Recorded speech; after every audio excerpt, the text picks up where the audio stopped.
Il y a plus de 10 000 petites îles et îlots en Méditerranée. La plupart sont inoccupés par l'homme. Mais la flore méditerranéenne et quelques espèces animales trouvent là des refuges indispensables à leur survie. Ainsi, de nombreux oiseaux de mer y nichent et de nombreux autres y font escale pendant leur migration.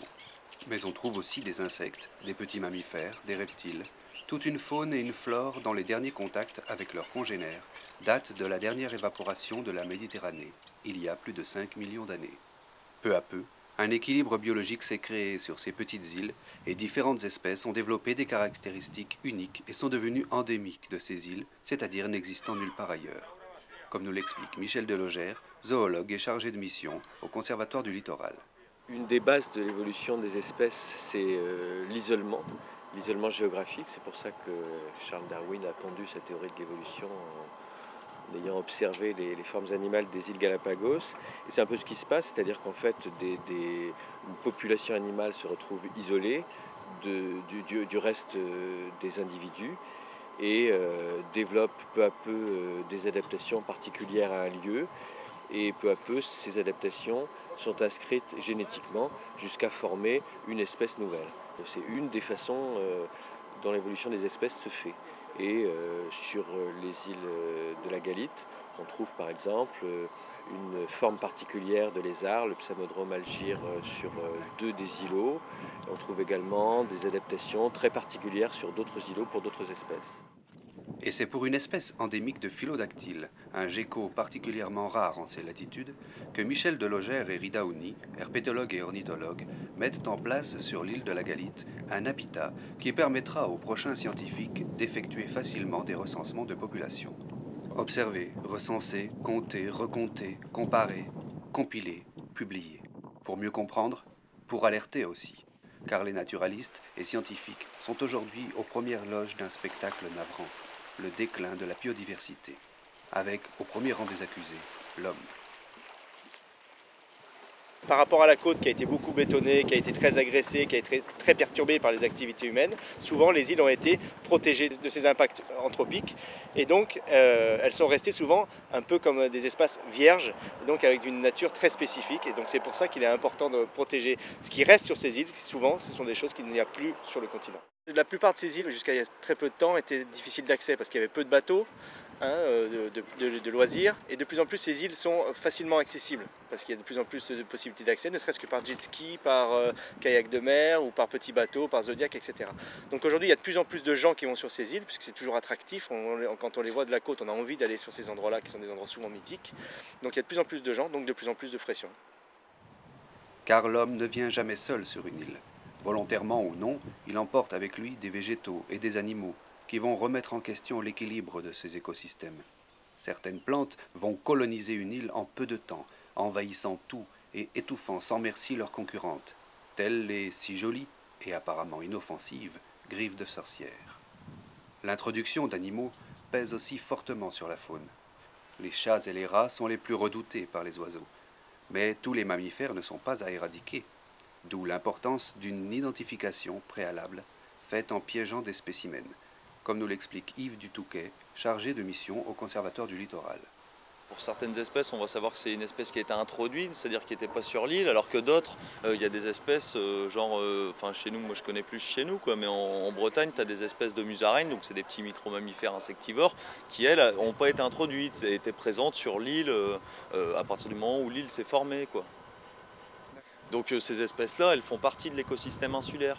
Elles font partie de l'ensemble de la chaîne alimentaire, elles servent à quelque chose sur l'île. Après, si tu introduis une espèce, par un débarquement, un accident, un naufrage, tu as les rats qui arrivent sur l'île, ils constituent une population. En général, sur les îles, en fait, c'est des écosystèmes vachement simplifiés, tu n'as pas de prédateurs, quoi.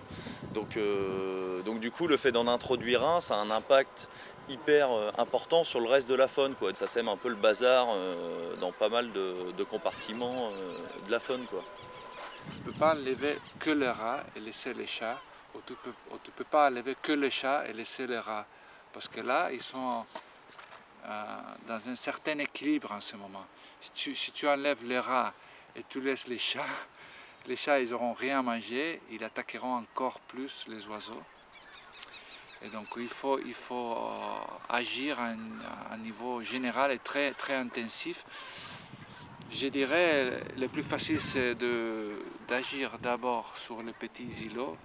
Agir, le maître mot est lancé. C'est cette volonté de bouleverser ce qui est annoncé comme l'irréversible dégradation du vivant en Méditerranée qui a poussé le Conservatoire du littoral à lancer le programme des petites îles de Méditerranée. Il s'agit de mettre en cohérence et en commun les travaux, les expériences pour pouvoir améliorer la protection de ces espaces d'une manière internationale. L'un des objectifs principaux, c'est de développer un savoir-faire, puisque le conservatoire, ça fait plus de 30 ans maintenant qu'on a des terrains et qu'on les gère en France, et on a acquis ainsi une certaine expérience. On a fait des erreurs, aujourd'hui on les connaît. Donc c'est tout ça qu'on discute et qu'on évoque avec les pays qui sont en train de mettre en place ces politiques de protection du littoral. Cet esprit de coopération prend tout son sens lors des missions sur le terrain, où le dialogue s'établit entre les scientifiques qui dressent un état des lieux et les différents experts qui proposent des solutions de gestion et d'aménagement. Pour la dernière mission en date du programme des petites îles de Méditerranée, Tunisiens, Français, Espagnols et Palestiniens se retrouvaient sur l'île de la Galite pour aider l'Agence de protection et d'aménagement du littoral à mettre en place un plan de gestion sur cet archipel qui deviendra bientôt la première aire protégée marine et côtière de Tunisie. Nous, on a essayé de regrouper des gens qui ont une grande expérience en matière de gestion de ces espaces-là. En fait, l'objectif, c'est une double vocation. C'est études scientifiques pures et ensuite, ça a des répercussions sur la gestion du projet. On essaie de discuter pourquoi mener telle action, pourquoi ne pas mener l'autre. On a fait dans les autres espaces telle action, ça réussit, ça n'a pas réussi, c'est le même contexte, c'est pas le même contexte. Toutes ces discussions-là enrichissent l'avancement de ce type de projet, comme nous menons nous en Tunisie, de la Galite. L'idée de départ du programme des petites îles de Méditerranée, c'était principalement de s'intéresser à la partie terrestre, parce qu'on se rend compte que sur les quelques expériences de gestion qu'il y a en Méditerranée, la plupart se résument à la partie marine. Souvent ce sont des réserves de pêche, des parcs marins. Nous, ce qu'on voulait, c'était vraiment faire un lien entre la partie terrestre et la partie marine. La partie marine est vraiment quelque chose d'hyper important. On l'a vu, une étude scientifique d'il y a quelques mois a révélé qu'en 2048, il n'y aurait plus de poissons commercialisables dans aucune des mers du monde si on continue à pêcher avec la même intensité. La seule solution qu'il préconise, c'est de mettre en place des réserves marines un peu partout. Et nous, notre logique des petites îles de Méditerranée, c'est de dire un îlot, une réserve, une île, une réserve. Il reste, pour mettre en place cet ambitieux mais indispensable projet, de convaincre les 22 pays bordant la Méditerranée. Il faut une prise de conscience collective et surtout une volonté politique forte et les moyens appropriés pour sauver d'une destruction annoncée ces véritables oasis de terre en pleine mer que sont les îles et îlots de Méditerranée.